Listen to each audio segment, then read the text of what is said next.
আমাদের পার্শ্ববর্তী কাঁটাতারের বেড়াবেষ্টিত ওই দেশটি বর্তমান সময়ে এমন একটা অবস্থার ভিতরে পড়েছে, এমন একটা গর্তের ভিতরে তারা পড়েছে, তারা ওই গর্ত থেকে এখন আর সহজে উঠতে পারছে না। তারা গর্তটি কেটেছিল বাংলাদেশের জন্য, কিন্তু বাংলাদেশের জন্য এই গর্ত কাটার পরে ওই গর্তের ভিতরে যে তারাই পড়ে মরবে, এটি তারা কখনো ঘুণাক্ষরেও চিন্তা করতে পারে নাই। অতি গুরুত্বপূর্ণ লোকজন হঠাৎ জামায়াতের দুয়ারে। জামাতের রাজনীতির 85 বছরের ইতিহাসে এক বিরল ঘটনা, বিরল দৃশ্য। অতীতে কখনো জামাত এই দৃশ্যের মুখোমুখি হয়নি, এমন সুন্দর দৃশ্যের আয়োজন করতে পারেন। যেভাবে বাংলাদেশের নাকের ডগায় ভারতে বিশাল সামরিক কর্মযজ্ঞ শুরু করছে, টেনশন কি আসার বিষয় না? অবশ্যই আসার বিষয়। এখন ভারত তাদের জায়গায় যৌক্তিক, কারণ ভারতের চিরশত্রু হচ্ছে পাকিস্তান, ভারতের সবচেয়ে বড় থ্রেড হচ্ছে আগামী দিনে চীন। মিত্রশক্তি হিসাবে বাংলাদেশ নিয়ে খুব বেশি চিন্তিত ছিল না, কিন্তু ডক্টর ইউনূসের সরকার আসার পর থেকে এদেশে এন্টি ইন্ডিয়ান বা জনগণের মধ্যে যে এন্টি ইন্ডিয়া সেন্টিমেন্ট তৈরি হয়েছে, আর এই সুযোগে পাকিস্তানের সাথে সামরিক বেসামরিক ব্যবসা বাণিজ্যে যে সম্পর্ক তৈরি হয়েছে, বাংলাদেশ নিয়ে ভারত কনসেন্ট্রেশন করছে। এই খুনের উদ্যোক্তা ছিল বরখুদক আব্বাস, এই খুনের ছিল বরখুদক আব্বাস, ভাড়া করা, সবকিছু করা। এখন তদন্ত কমিশন হলো বোম খুনের। ওই তদন্ত কমিশনে আরেকটা কমিশন করা হয়েছিল, ইলিয়াস আলীর হত্যা তদন্ত কমিশন নিয়ে একটা কথা ছিল। আর্মির মধ্যে কোন একটা না জানা কারণে ওই ফাইল, ওই কমিশন সবকিছু গায়েব। আপনারা কি জানেন, শুনছেন এটা? ডাক্তার জাহিদার হইতেছে সিকনা বুদ্ধি, সামনে এমন মাইর দেবে টেরি পাইবেন না, একদম খাইয়া ফেলবে আর কি। এই জাহিদারা তাই চাইছে যা আওয়ামী লীগ চাইছে। আওয়ামী লীগ আর হাসিনা যে পুলিশ হত্যা আর সহিংসতার কথা বলে, জুলাই যোদ্ধাদের ফাঁসি দিতেছে, তার তাত্ত্বিক ভিত্তি তৈরি করে দিচ্ছে এই সামে সিকনে, এই সিকনা বুদ্ধির লোকটা। আপনাদের জিজ্ঞেস করা উচিত, তাকে ধরা উচিত, এই কাম কেন করছিলেন। আজকে যে নেপালকে কোনোভাবে বাংলাদেশ হতে দেওয়া যাবে না, তার মানে জুলাই আগস্ট পরবর্তী যে অভ্যুত্থান বা অভ্যুত্থান পরবর্তী যে বাংলাদেশের রাজনৈতিক চিত্র, এটাকে এটাকে পছন্দ করছে না নেপালের বর্তমান অন্তর্বর্তী সরকার। তারা মনে করছে যে বাংলাদেশ ভুল পথে আসছে, বা এই মুহূর্তে বাংলাদেশের যে অবস্থান সেটা কামনীয় না। আর এই হিসাবে তারা দায়ী করছেন রাজনৈতিক দলগুলোকে এবং তরুণ প্রজন্মকে, অর্থাৎ জেনজিকে। তো তিনি কেন এই কথা বললেন? সম্প্রতি কাঠমান্ডুতে একটা প্রোগ্রাম ছিল। এখন আপনাদের 14 জায়গায় এত হোল, এগুলা বন্ধ না করলে তো আমাদের মুখ বন্ধ হবে না। এই ব্যাটারে ডাইকা নিয়ে কষায় কানসার মধ্যে 2টা থাপ্পড়, তারপরে ও বিএমপি পরিচয় দেয়, এটা আগে এই কোর্ট খুলতে হবে তার। এ কোনো বিএমপি কে ধারণই করে না। এই ইহুদি হোক আর মুসলিম হোক, he can not say that. আমাদের মানে দলের আদর্শ কি? সকল ধর্মের মানুষ মিলেই তো বিএনপি, বাংলাদেশ জাতীয়তাবাদী দল। তাহলে সেই দলের একটা মানে সাইনবোর্ড লাগানোর লোক যদি ডিসক্রিমিনেশন করে, তাহলে কি করা উচিত? শাস্তি হওয়া উচিত না? তো শাস্তি দেন না কেন? কালকে থেকে যে সোশ্যাল মিডিয়াতে পাবলিক এটা নিয়ে মানে খুবই হতাশ হয়ে যাচ্ছে। মানে দলটারে কি ইসলামী বাংলাদেশে জাতীয়তাবাদী দল থেকে এখন আপনারা ওই শাহবাগী হাতাকাটা বাহিনীতে পরিণত করছেন, তাই না? নানান জল্পনা কল্পনার অবসান ঘটিয়ে, নানান প্রত্যাশার পারদ গলিয়ে শেষ পর্যন্ত কি ডক্টর ইউনূস সরকার ব্যর্থ হতে যাচ্ছেন? সরকারের ভিতর আরেক সরকার, সে আরেক সরকার ইউনূসকে ব্যর্থ করে দিচ্ছে, এরকম একটা বিশ্লেষণ। এটা আমার কোনো ফাইন্ডিংস বা কনক্লুশন না, এটাই বোঝানোর চেষ্টা করেছেন।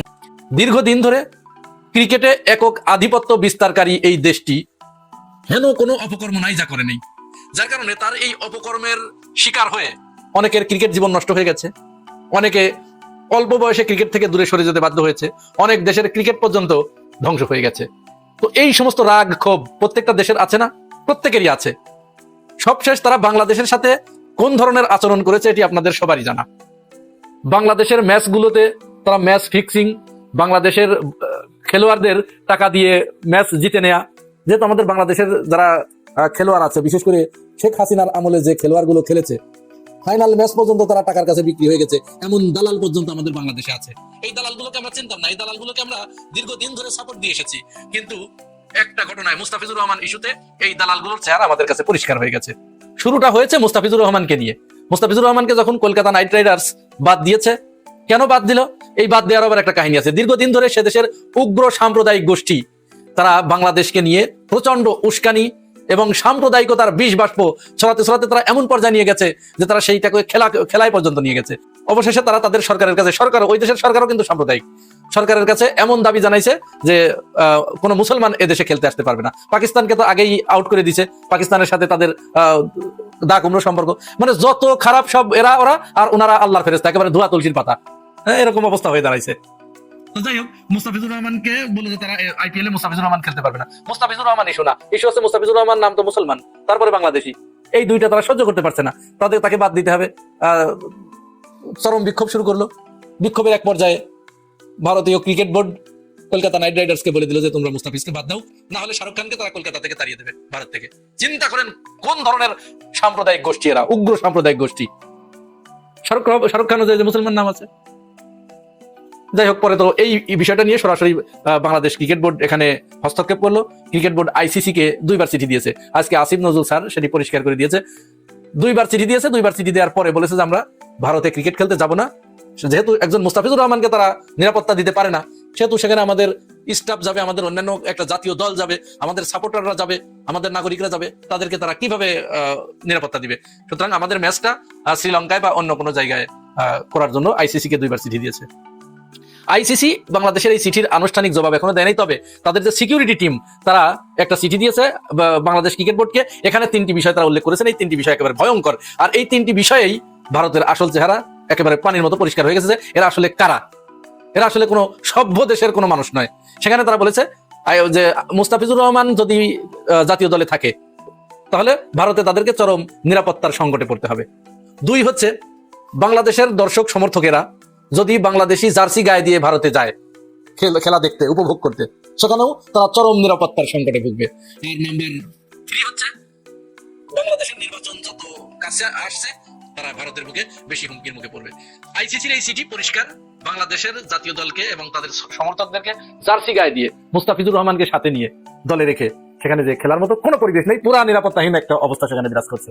সুতরাং বাংলাদেশ কি এমতো অবস্থায় তাদের দর্শকদের, তাদের সমর্থকদের, তাদের নাগরিকদের গায়ে থেকে জার্সি কিনে নেবে? বাংলাদেশ কি মুস্তাফিজুর রহমানের মতো একজন আন্তর্জাতিক মানের বোলার ছাড়াই বাংলাদেশ দল ভারতে পাঠাবে? বাংলাদেশ কি ভারতের নিরাপত্তার জন্য ভারতের কাছে নথি স্বীকার করে নির্বাচন পিছিয়ে দেবে? না, এটি কোনো মতো অবস্থায় হতে পারে না, কখনো হতে পারে না। খেলা যখন এই পর্যায়ে জমে উঠেছে তখন নতুন করে সারা ক্রিকেট বিশ্ব ভারতের বিপক্ষে দাঁড়িয়ে গেছে। তারা ভারতের এই যে ঘৃণ্য অপকর্ম, এই অপকর্মের তীব্র প্রতিবাদ জানাতে শুরু করেছে। প্রথমে মুখ খুলেছে শ্রীলঙ্কার লাসিথ মালিঙ্গা কড়া সমালোচনা করেছে ভারতকে, তাদের মুখোশ খুলে দিয়েছে, তাদের যে অপকর্মগুলো সেগুলো প্রকাশ করে দিয়ে মুস্তাফিজুর রহমানের পাশে দাঁড়িয়েছে এবং বলেছে অবশ্যই বাংলাদেশের উচিত নয় ভারতে খেলতে যাওয়া, তাদের অবশ্যই উচিত অন্য কোনো তৃতীয় বিশ্বে খেলা। ঠিক সেই মুহূর্তে পাকিস্তান প্রস্তাব দিয়ে দিল যে আমরা বাংলাদেশের ম্যাচগুলো আমরা আয়োজন করতে চাই। তাহলে একেবারে আগুনে ঘি ঢালা বলে এটাকে, একেবারে তেলে বেগুনে জ্বলে উঠেছে দাদা বাবুরা। আর একটু ঘি ঢাললো অস্ট্রেলিয়ার প্যাট কামিন্স, সেও ঠিক ওইভাবে সমালোচনা করে বললো যে আমরাও যদি তারা এইভাবে বাংলাদেশকে নিরাপত্তা না দিতে পারে আমরাও সেখানে অনিরাপদ ফিল করছি, আমরাও সেখানে যাব না। এক এক করে এখন সমস্ত ক্রিকেট বিশ্বই ভারতকে বয়কট করতে শুরু করেছে। ভারত এখন এমন একটা পরিস্থিতিতে পড়েছে, তাদের খাবারটা এই গোলার কাছে এসে আটকে গেছে, তারা এখন না পারছে গিলতে, না পারছে উগরাতে। এখন পরবর্তীতে বাংলাদেশের চিঠির জবাবে আইসিসি কি রিপ্লাই দেয় সেটি এখন দেখবার বিষয়। এই জন্য আমি বলি যে জামাত ক্ষমতা আসতে চেয়েছিল 2048 সালে, আল্লাহ জামাতকে 2026 সালে ক্ষমতার কাছাকাছি নিয়ে এসেছেন। এটা আল্লাহর খাস রহমত। জামাত যেসব জায়গায় যেভাবে ওপেনলি অ্যাক্সেস পাচ্ছে এটা অভূতপূর্ব, এটা হওয়ার কথা ছিল না। এমনকি যারা বিএনপি মন্ত্রী ছিল, অতি গুরুত্বপূর্ণ একদম সবচেয়ে স্পর্শতার লোকজন, তারা এখন জামাতের দুয়ারে, তারা চায় জামাত ক্ষমতায় আসুক। দর্শক, অবসরপ্রাপ্ত সশস্ত্র বাহিনীর অফিসারদের সাথে আমিরা জামাত একটা গেট টুগেদার করেছেন, একটা মিলন মেলা বা মত বিনিময় যাই বলেন করেছে, শুভেচ্ছা বিনিময় অনুষ্ঠান করেছে চিনমন্ত্রী সম্মেলন কেন্দ্রে। সেখানে বিপুল সংখ্যক সশস্ত্র বাহিনীর অবসরপ্রাপ্ত অফিসাররা ছিল। কিন্তু ছিল কারা ছিল? নাম্বার 1, এত বড় সংখ্যক লার্জ স্কেলে সশস্ত্র বাহিনীর অফিসারদের সাথে নিয়ে জামাতের আমির কোন মত বিনিময় করেছে অতীতে এর কোনো নজির নেই। 2-1 জামাতের সেনাবাহিনীর সাবেক লোকজন জামাত করতো, তবে অতীতে জামাত করতো কারা আমি বলি। সেনাবাহিনীর সৈনিকরা অবসরে যে জামাত করতো, সৈনিক, কর্পোরেল এই টাইপের ছিল। কিন্তু এখন আমরা সাবেক সেনাপ্রধানও জামাতকে সমর্থন করে, এটাও আমরা পাই। এবং জামাতের প্রার্থীদের মধ্যে এখন অবসরপ্রাপ্ত ব্রিগেডিয়ার জেনারেল, কর্নেল অবসরপ্রাপ্ত এরকম অভাব নেই। নির্বাচন পরিচালনা কমিটিকে সাবেক উচ্চপদস্থ সেনা অফিসারদের অভাব নেই। সুতরাং জামাতে একটা সময় ছিল না, কারণ অতটা এলিট জামাত হতে পারেনি, ওই জায়গায় যেতে পারেনি। এবার জামাত সেই জায়গায় গিয়েছে, আল্লাহ সেই জায়গায় জামাতকে নিয়ে গিয়েছে। তা তো গিয়েছেন দেখেন, এটা জামাতের স্বাভাবিক কোনো দাওয়াতি কাজের অ্যাচিভমেন্ট নয়, এটা আল্লাহর খাস রহমত।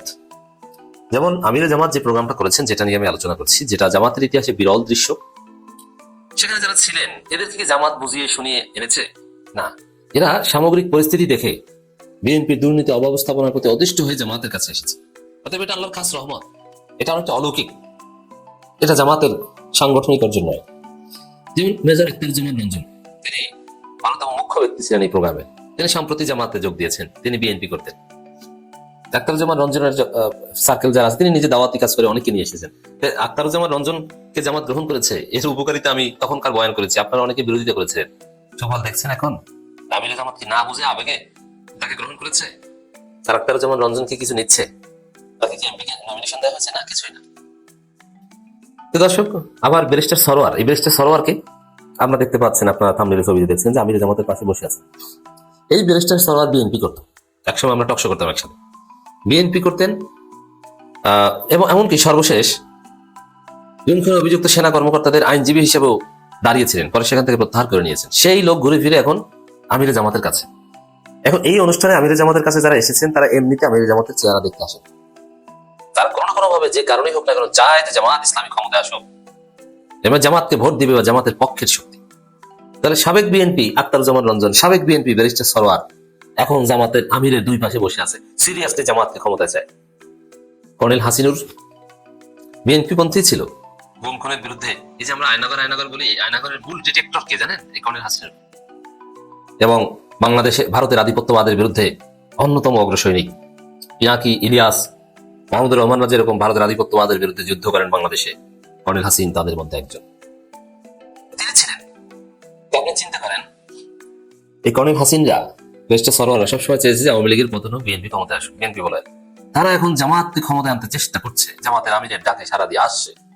আমি জাস্ট অতি সেলিব্রিটি কয়েকজনের নাম বললাম, এরকম অনেক আছে যারা বিএনপি বলার ছিল, যাদেরকে জামাত দাওয়াতি কাজ করে জামাত বানিয়েছে। বিষয়টা মোটেই এরকম নয়। তারা সামগ্রিক দিক বিবেচনায় বর্তমানে তারা ফিল করেছে জামাত ইসলামীকে ক্ষমতা নেওয়ার দরকার, তারা জামাতকে ক্ষমতায় নিতে আমিরে জামাতের ডাকে সারা দিয়ে চলে এসেছে। এবং নতুন জামাত এবং জামাতের সহযোগী সদস্য নয়, কিন্তু তারপরে জামাতকে ভোট দিবে, আনুষ্ঠানিকভাবে কোনো ফর্ম পূরণ করবে না, কিন্তু বিএনপি করতে এখন বিএনপি করবে না, জামাতকে ক্ষমতায় আনতে চেষ্টা করবে। এরকম অফিসারও ছিল অনেক। সত্যি এটা একটা বিরল দৃশ্য, এটা ক্ষমতা আসার পূর্ব আলামত হিসেবে আমি দেখতে চাই। আমিরে জামাত নানান কথা বলেছেন, আরো অনেক অফিসাররা বক্তব্য দিয়েছেন, কর্নেল বাতেন থেকে শুরু করে অনেকে। সেনাবাহিনী প্রফেশনাল হলে দুনিয়া সম্মান করতে বাধ্য হবে। তো আমিরে জামাত বা বাংলাদেশ জামাত ইসলামী সেনাবাহিনীকে একটা প্রফেশনাল বাহিনীতে পরিণত করতে চান। সেনাবাহিনী হবে সবচেয়ে আস্থার বাহিনী, শুধু বাংলাদেশ না পৃথিবী সম্মান করবে। সেনাবাহিনীকে দলীয়করণ করা হবে না। একসময় বাংলাদেশের সেনাবাহিনীর সদস্যদের সকাল শুরু হতো কোরআন তিলাওয়াত দিয়ে, আর হাসিনা সেই সেনাবাহিনী সকাল শুরু করিয়েছে রবীন্দ্রসঙ্গীত দিয়ে।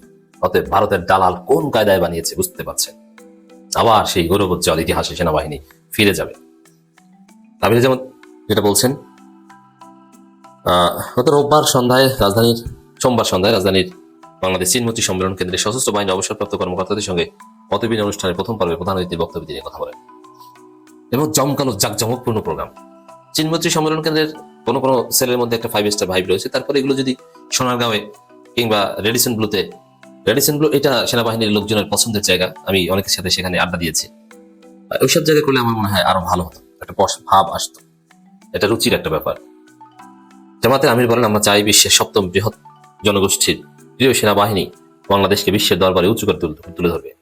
আমাদের সেনাবাহিনী মূলত আমাদের দেশের জন্য, বিশ্বে যে সার্ভিস দিয়ে থাকে তা ঐচ্ছিক, তাদের সেবা দেওয়া বাধ্যতামূলক। দেখেন এখানে এই অবসরপ্রাপ্ত সেনা অফিসারদের যে সংগঠন রাওয়া, এই রাওয়ায়ের নির্বাচিত চেয়ারম্যান তিনি জামাত ইসলামের এমপি ক্যান্ডিডেট। তাহলে এতদিন যে কথা ছিল যে জামাত ক্ষমতা আসলে সেনাবাহিনী কিভাবে চালাবে, ডিপ স্টেট তো জামাতকে চায় না, তারা চাইবে না, ক্ষমতা থেকে নামিয়ে দিবে। ডিপ স্টেটের সাথে জামাত সম্পর্কটা মেনটেন কিভাবে করবে দেখেছেন? এইভাবে করবে।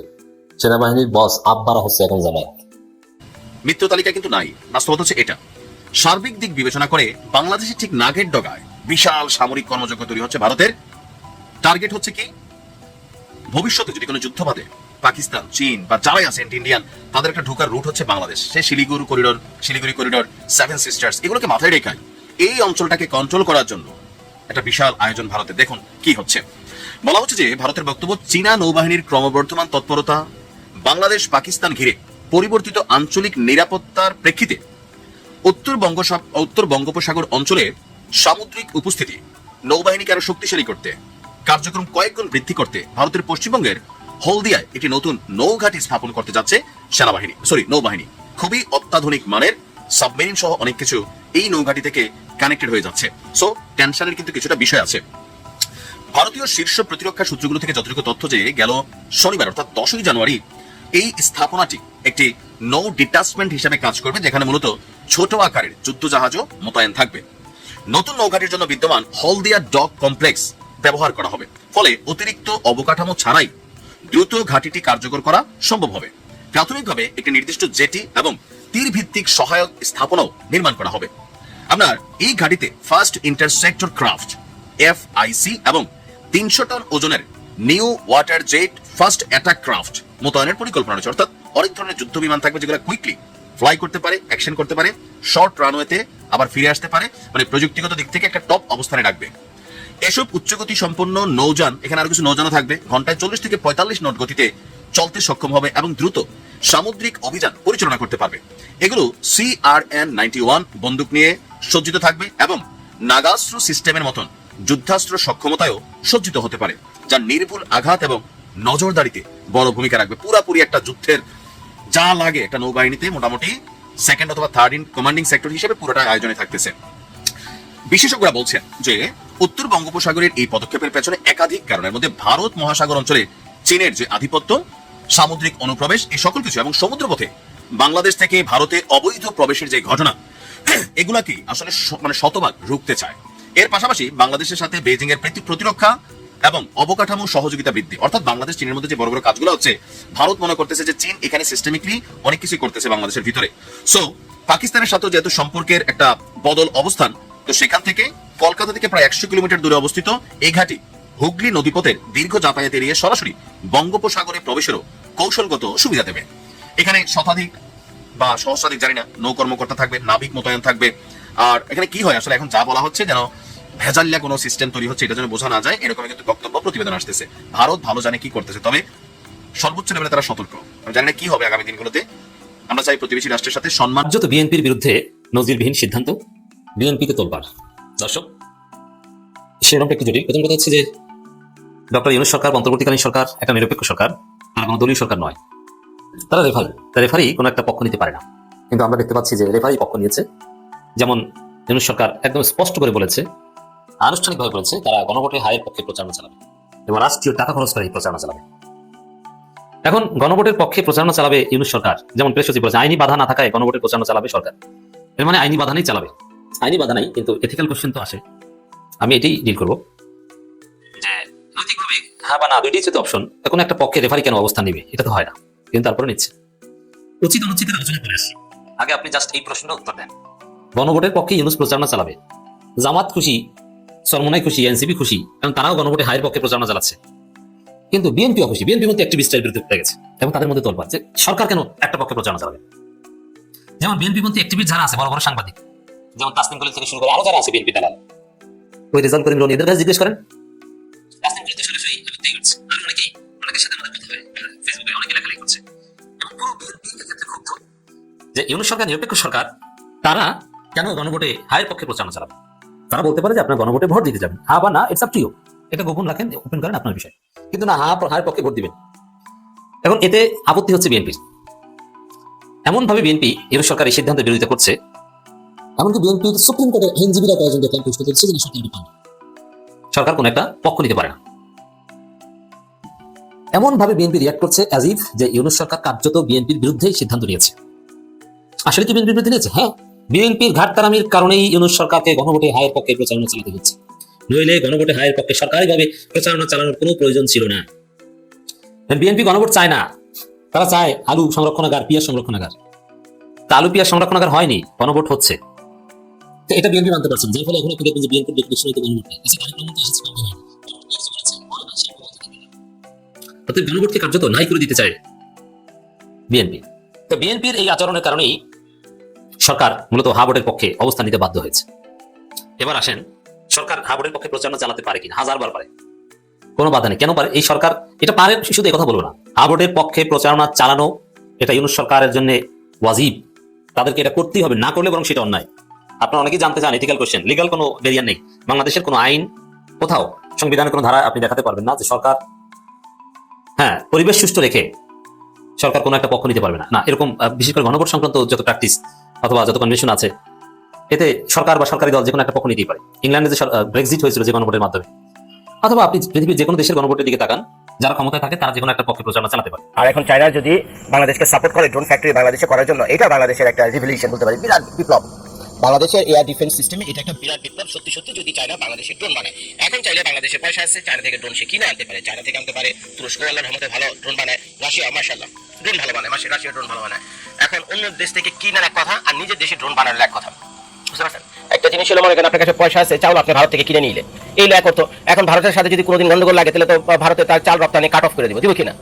কাট অফ করবে না, তো কাট অফ করলে আপনি চাল পাবেন কোথায়? যেহেতু যুদ্ধ লেগে গেছে, সেই সূত্র আসে, সে তো আপনার চাল দিবে না। তো তার মানে আপনি এখন চাল জোগাড় করবেন নাকি যুদ্ধ করবেন? মানে খাইবেন নাকি যুদ্ধ করবেন? তো পেটে ভাত দরকার, তারপরে তো যুদ্ধ।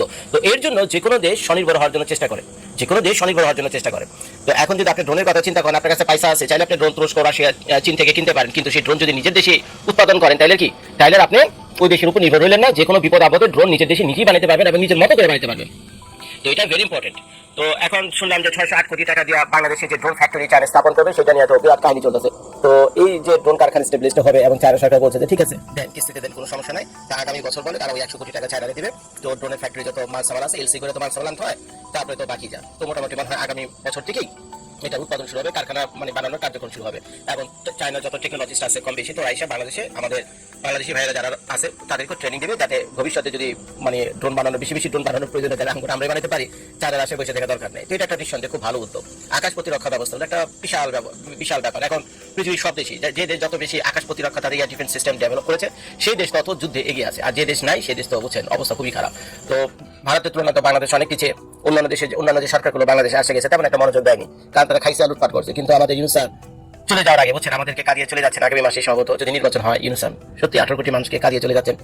বহুত ভালো মানুষ ছিল বেচারা, অনেক ভালো মানুষ ছিল, অনেক বদনাম করছে তার নামে। সে চলে যাওয়ার আগে 2-4টা ভালো কাজ করে গেল। একটা হলে যে ড্রোন কিনা দিয়ে গেল, আমাদের জন্য ড্রোন ফ্যাক্টরি বানিয়ে দিয়ে গেল। কিন্তু ড্রোন ফ্যাক্টরিটা যদি হয় সত্যি সত্যি বাংলাদেশের জন্য একটা বিরাট ব্যাপার। আর এবং বাংলাদেশের সন্তান হিসেবে আমি এটা গর্ব করি। যদি কিছু পয়সা লাগেও বা লাগান, আপনারা সামরিক শক্তিতে বাংলাদেশকে আগে বাড়িয়ে নিয়ে যান, আর নিলে ভারত আপনাদের খাওয়া লাগবে। গতকাল রাতের ভিডিওতে আমি বললাম না, ভারতকে কমসে কম আপনাদের 3টা মাস আটকে রাখতে হবে। ভারত যদি অ্যাটাক করে বাংলাদেশকে, 3টা মাস আপনাদেরকে আটকে রাখতে হবে।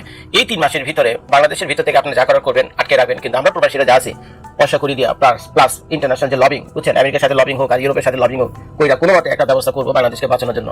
আমরা যে 5-10 কোটি প্রবাসী আমেরিকাতে আছে, সবাই গিয়ে যদি ডোনাল্ড ট্রাম্পের হাতে পায়ে ধরি না করবে না, বুঝছেন, সে বাংলাদেশকে হেল্প করতে রাজি হবে। 5-10 লাখ মানুষ গিয়ে যদি একটা লোককে রিকোয়েস্ট করে, ভাই চারটিখানি কথা না। তো যাই হোক, আমার প্রশ্নটা উড়িয়ে দেওয়ার মতো না। তো আপনারা কোনো মতে নিজেদেরকে টিকে রাখেন। এই যুদ্ধে তো কিছুটা সময় টিকে থাকতে হবে, তারপরে তো পরের কাহিনী। তো যে কারণে এই ড্রোনের ফ্যাক্টরি করা বাংলাদেশের জন্য ভেরি ভেরি ইম্পর্টেন্ট। গণভোটের প্রচারণা করার দায়িত্ব বিএনপির না, মির্জা ফখরুল ইসলাম আলমগীরের আজকের বক্তব্য। তাহলে আমরা ধরে নিতে পারি তারেক রহমান সাহেব গোলামির চুক্তি ভারতের সাথে করেই লন্ডন থেকে বাংলাদেশ গিয়েছেন, কারণ গণভোটের প্রচারণার দায়িত্ব বিএনপির না, এমন কথা বলাটা মির্জা ফখরুল ইসলামের গাদ্দারি ছাড়া আর কোনো পরিকল্পনা তাদের হাতে আছে বলে আমরা মনে করছি না। আই হ্যাভ এ প্ল্যান, এই প্ল্যানটা হলো গোলাম বানানোর প্ল্যান নিয়ে উনি আবার গোলামি চুক্তিতে উনি স্বাক্ষর করেই গিয়েছিলেন। এক স্বাক্ষর করে উনি এসেছিলেন লন্ডন, আরেক স্বাক্ষর করে উনি লন্ডন থেকে বাংলাদেশ গিয়েছেন। এই কথা আজকে মির্জা ফখরুল ইসলাম আলমগীর জাতির সামনে ওপেন করে দিলেন। কারণ আমরা হা ভোট দিলে আমরা গোলামি থেকে বাঁচতে পারবো, আর না ভোট দিলে বাংলাদেশের পক্ষে থাকবো। কেন বিএনপি বলছে যে এই হা না ভোটের কোনো প্রচারণা, গণভোটের কোনো প্রচারণার দায়িত্ব বিএনপির নাই? জামাত কেন দায়িত্ব নিলেন? এনসিপি কেন দায়িত্ব নিলেন? ইসলামী আন্দোলন কেন দায়িত্ব নিলেন? অন্যান্য 12 দলীয় জোট কেন দায়িত্ব নিলেন? তাহলে বোঝা গেল 12 দলীয় জোট জামাতের নেতৃত্বে তারা বাংলাদেশকে স্বাধীন এবং ভারতের গোলামি থেকে বাঁচার জন্য কাজ করে যাবেন। বাংলাদেশের 13শ জাতীয় সংসদ নির্বাচন ক্রমান্বয়ে এত জটিল আকার ধারণ করছে, এরকম জটিল আকার ইতিপূর্বে কখনোই ধারণ করেনি। আপনারা জানেন, 2 দেশের নাগরিকত্ব অর্থাৎ দ্বৈত নাগরিকত্ব থাকার কারণে জামাতের বেশ কয়েকজন প্রার্থিতা বাতিল করা হয়েছে। অপরদিকে সেই একই কারণে বিএনপির কয়েকজন প্রার্থিতা গ্রহণ করা হয়েছে, অনুমোদন করা হয়েছে। তাহলে বিষয়টা কি এক দেশে 2 রোদ এরকম জানালো না? কিন্তু এইটা তো হওয়ার কথা না। এটা যদি হয় তাহলে সে দেশে লেভেল প্লেইং ফিল্ড থাকলো কি করে, এবং সরকার এবং ইসি কি করে একটা সুষ্ঠু এবং অবাধ এবং নিরপেক্ষ নির্বাচন জাতিকে উপহার দেবে? অথচ তারা বারবার এই কথাটি বলছে এবং মানুষকে এটি আশ্বস্ত করতে চাচ্ছে যে তারা একটি লেভেল প্লেইং ফিল্ড তৈরি করার মাধ্যমে অবাধ এবং নিরপেক্ষ নির্বাচন জাতিকে উপহার দেবে। অতীতের সমস্ত রেকর্ড ভঙ্গ করে পৃথিবীর সেরা একটি নির্বাচন তারা করবে। আমরা যদি কুমিল্লার আব্দুল আমাল মিন্টুর কথা বলি, তার আছে দ্বৈত নাগরিকত্ব, তার মনোনয়নপত্র গ্রহণ করা হয়েছে। অপরদিকে ঠিক সেই একই, কোন রকম কোনো দাড়ি কমা সেমিকলন কিচ্ছু হেরফের নাই, একই কারণে কুড়িগ্রামের মাহবুব আলম সালেহিনের মনোনয়নপত্র অবৈধ ঘোষণা করা হয়েছে। এরকম আরো বেশ কয়েকজনের ক্ষেত্রে একই ধরনের ঘটনা ঘটেছে। সর্বশেষ এই বিষয়টা এসে ঠেকেছে তারেক রহমান পর্যন্ত। তারেক রহমান তিনি লন্ডনের নাগরিক, এ ব্যাপারে শক্ত প্রমাণ রাজনৈতিক বিশ্লেষকদের হাতে এসেছে এবং সাংবাদিকদের হাতে এসেছে। তারা শক্ত প্রমাণ নিয়ে ইসির কাছে আবেদন করেছে যে এই যে তারেক রহমান সে লন্ডনের নাগরিক, এইটা সে তার হলফনামায় উল্লেখ করে নাই, এই বিষয়টি সে এড়িয়ে গেছে। সুতরাং হলফনামায় কেউ যদি অসত্য তথ্য দেয় তাহলে বাংলাদেশের আইনে সে নির্বাচনের জন্য অযোগ্য বিবেচিত হয়, এবং কেউ যদি দ্বৈত নাগরিকত্ব গ্রহণ করে থাকে সেও নির্বাচনের জন্য অযোগ্য বিবেচিত হয়। এখন যেহেতু জামাতের মাহবুব আলম সালেহিনের মনোনয়নপত্র বাতিল করা হয়েছে, আপিল শুনানি চলছে, আবার ওই একই কারণে বিএনপির আব্দুল আল মিন্টুটা গ্রহণ করা হয়েছে, তারেক রহমানেরটাও গ্রহণ করা হয়েছে। এখন কেউ একজন ইসিতে তারেক রহমানের নামে একটা মামলা ঠুকে দিচ্ছে যে এটা এই সমস্যা। এখন এখানে কি সমস্যা সেইটার ব্যাপারে আমি একেবারে ডকুমেন্ট সহ আপনাদেরকে দেব, আপনারা দলিল প্রমাণ সহ হাতে নাতে প্রমাণ পাবেন। তার আগে বিএনপির বর্তমান রাজনীতি কোন পর্যায়ে চলে গেছে, তারা মানুষকে কোন পর্যায়ে নিয়ে যেতে চাচ্ছে এবং কোন ধরনের রাজনীতি বাংলাদেশে প্রতিষ্ঠিত করতে চাচ্ছে, এতদিন আমরা বুঝতে না পারলেও সম্প্রতি তাদের কিছু কার্যক্রমে, কিছু কথাবার্তায়, তাদের নেতাকর্মীদের কিছু অ্যাক্টিভিজমের মাধ্যমে আমাদের কাছে এটি পরিষ্কার হয়ে গেছে। তারা তাদের নেতাকর্মীদের মাঠে নামিয়ে দিয়েছে না ভোটের ক্যাম্পেইন করতে, তারা তাদের নেতাকর্মীদের মাঠে নামিয়ে দিয়েছে যে বিএনপি এবং আওয়ামী লীগ যে এক, এইটা আওয়ামী লীগের নেতাকর্মীদেরকে বোঝাও এবং আওয়ামী লীগ যাতে বিএনপিতে ভোট দেয় এর জন্য তারা এমন ভাবে ক্যাম্পেইন করছে এবং গ্রামে গ্রামে ভোট চাচ্ছে যে আওয়ামী লীগ এবং বিএনপি একদম এক, কোনো পার্থক্য নাই। এই মুহূর্তে বিএনপিকে ভোট দেওয়া মানেই আওয়ামী লীগকে ভোট দেওয়া। প্রত্যেক জায়গায় ক্যাম্পেইন তারা করছে, না ভোটের ক্যাম্পেইন করছে। আওয়ামী লীগকে কিভাবে নির্বাচনে আনা যায় এবং তারা জামাত ইসলাম তাদের কাছে নিরাপদ না, তাদের কাছে নিরাপদ হচ্ছে তারা আওয়ামী লীগ এবং বিএনপি দুইজন মিলে বাংলাদেশের রাষ্ট্র চালাবে, অন্য কেউ বাংলাদেশে থাকতে পারবে না। লুটপাট করবে, দুর্নীতি করবে, চাঁদাবাজি করবে, যাতে কেউ কোনো বাধা দিতে না পারে। আওয়ামী লীগ যাবে বিএনপি, বিএনপি চাঁদাবাজি করবে, বিএনপি যাবে আবার আওয়ামী লীগ এসে তাদেরকে তাড়িয়ে দিয়ে আবার তারা চাঁদাবাজি করবে। এরকম 5-10 বছর করে চাঁদাবাজি করবে ভাগে যোগে। যদিও আওয়ামী লীগ কখনোই চায় না যে বাংলাদেশে বিএনপি টিকে থাক, আর এই মেয়াদটা যদি টিকে থাকতো তাহলে আর জীবনে বিএনপি নামক কোনো জিনিস বাংলাদেশে আর থাকতো না। কিন্তু বিএনপি বেমালুম এগুলো ভুলে গেছে। এখন তারা আওয়ামী লীগকে রাজনীতিতে আনার জন্য তাদের নেতা, কেন্দ্রীয় পর্যায়ের নেতারা পর্যন্ত বলছে, হাফিজউদ্দিন আহমেদের বক্তব্য আপনারা শুনেন নাই? বিএনপির কেন্দ্রীয় নেতা তিনি বলছেন যে আমরা সব দলের অংশগ্রহণে নির্বাচন চাই, আমরা চাই আওয়ামী লীগ এবার না হলেও আগামীবার নির্বাচনে অংশগ্রহণ করি। এই হচ্ছে বিএনপি। বিএনপির প্রত্যেকটি নেতা একই ধরনের কথা বলেছে, অথচ বিগত 17 বছরে আওয়ামী লীগের কোনো নেতা বিএনপি নামগন্ধ শুনতে পেয়েছে? তারা বিএনপি নির্বাচনে না আসলে নির্বাচন গ্রহণযোগ্য হবে না, এই ধরনের কথা কোনোদিন শুনেছেন তাদের মুখে? তারা চেয়েছে যে কোনোভাবে বিএনপিকে মাইনাস করে দিতে, বাংলাদেশ থেকে তাড়িয়ে দিতে, অথচ বিএনপি এসে দেখুন কি করছে। হ্যাঁ, এটার অবশ্য কারণ আছে। এর কারণ হচ্ছে আওয়ামী লীগ 17 বছর ধরে প্রত্যেক জায়গায় তাদের লোক রিক্রুট দিয়েছে, আর ধর্ম ব্যবসার কথা তো আছেই, ধর্ম ব্যবসা তো করছেই। যাই হোক, যে কথাটি বলতে গিয়ে এই যে বিএনপির একজন নেতা সর্বশেষ মোশাররফ হোসেন ঠাকুর, লোকটাকে আমি ব্যক্তিগতভাবে চিনি, তার সাথে আমি কবিতা আড্ডায় একটা প্রোগ্রামে পাশাপাশি বসেছিলাম, আমার তখন ঘৃণায় বমি আসছে। সেই লোক দেখুন কি বলছে ইসলাম সম্পর্কে, তাদের অবস্থানটা দেখুন, একটু শুনুন। তো নেকাব মুসলমানদের ড্রেস না, নেকাব মুসলমানদের ড্রেস না। ইহুদি নারীরা যখন যখন অন্য ব্যবসাবৃত্তি করতো অথবা অন্য কোনো নিষিদ্ধ কার্যক্রম করতো তখন নেকাব করতো, আর উনি যেটা পড়ছেন এটা বলে হিজাব। হিজাব বলে মুসলমানের ড্রেস, বাট নেকাব মুসলমানের ড্রেসই না। কেউ বলবেন না যদি ইয়ে হয়, মব হয়। আমি বললাম অন্যরা বলা শুরু করেন। তাহলে শুনেছেন, সে হিজাব এবং নিকাবকে, নিকাব ইসলামী পোশাক না, ইসলামিক ড্রেস না, এই নিকাব পরে নাকি ইহুদি নারীরা ওই ধরনের কাজ করে বেড়াতো আর সামাজিক, আমি আর ওই ভাষাগুলো এখানে উল্লেখ করলাম না, তার মুখেই আপনারা শুনেছেন। এরকম প্রত্যেকেই তাদের ছাত্র দলের ছেলেপেলেরা তারা হিজাব পরিহিত নারীদেরকে তারা বারবার হেনস্থা, বোরকা পরা মেয়েদেরকে তারা বিভিন্ন ভাষায় গালিগালাজ, এত নিকৃষ্ট ভাষায় গালিগালাজ করেছে। এমনকি ছাত্র দলের এক নেতা তো বলেছে যে ওই শিবিরের জামাত শিবিরের সন্তান হওয়ার চেয়ে ওইটা মানে বেশ্যার সন্তান হওয়া নাকি তার কাছে অনেক বেশি পুণ্যের কাজ। এতদিন ভাবছিলাম যে হয়তো তারেক রহমান দেশে আসলে এর একটা রাশ টেনে ধরবে এবং এটি বন্ধ হবে, কিন্তু তারেক রহমান আসার পরে মনে হচ্ছে আরো বেশি করে শুরু হয়েছে। নির্বাচনী হলফনামায় ব্রিটিশ সিটিজেনশিপের তথ্য গোপন করায় কি বাতিল হয়ে যেতে পারে বিএনপির চেয়ারম্যান জনাব তারেক রহমানের মনোনয়ন? তারেক রহমানের নাগরিকত্ব নিয়ে রাজনৈতিক মহলে জল্পনা কল্পনার শেষ নেই। অনেকেই প্রশ্ন তোলেন, ডাক্তার জুবাইদা রহমান যদি ব্রিটিশ পাসপোর্ট ব্যবহার করেন তাহলে তারেক রহমানের নাগরিকত্ব নিয়ে আসলে এত জলঘোলা করার কি আছে? তিনি দীর্ঘ 17 বছর লন্ডনে কোন স্ট্যাটাসে ছিলেন? তিনি কি শুধুই পলিটিক্যাল অ্যাসাইলামে ছিলেন নাকি তিনি ব্রিটিশ নাগরিকত্ব গ্রহণ করেছিলেন? বাস্তবতা হলো ডাক্তার জুবাইদা রহমান এবং তারেক রহমান দীর্ঘদিন ধরে লন্ডনে একসাথেই বসবাস করেছেন। যেহেতু ডাক্তার জুবাইদা রহমান ব্রিটিশ পাসপোর্টধারী, সেক্ষেত্রে এটা খুবই স্বাভাবিক যে জনাব তারেক রহমান নিজেও ব্রিটিশ পাসপোর্টের অধিকারী বা ব্রিটিশ নাগরিকত্ব লাভ করেছেন। তবে অনুমানের উপর ভিত্তি করে কথা না বলে আসুন সরাসরি দালিলিক প্রমাণে নজর দিই। ব্রিটিশ গভর্নমেন্টের সার্ভিস ওয়েব পোর্টালে ভিজিট করলে এখনো দেখা যাচ্ছে জনাব তারেক রহমানের নামে ইংল্যান্ডে একটি কোম্পানি ছিল যার নাম হোয়াইট অ্যান্ড ব্লু কনসালটেন্টস এবং এর কোম্পানি নাম্বার 09665750।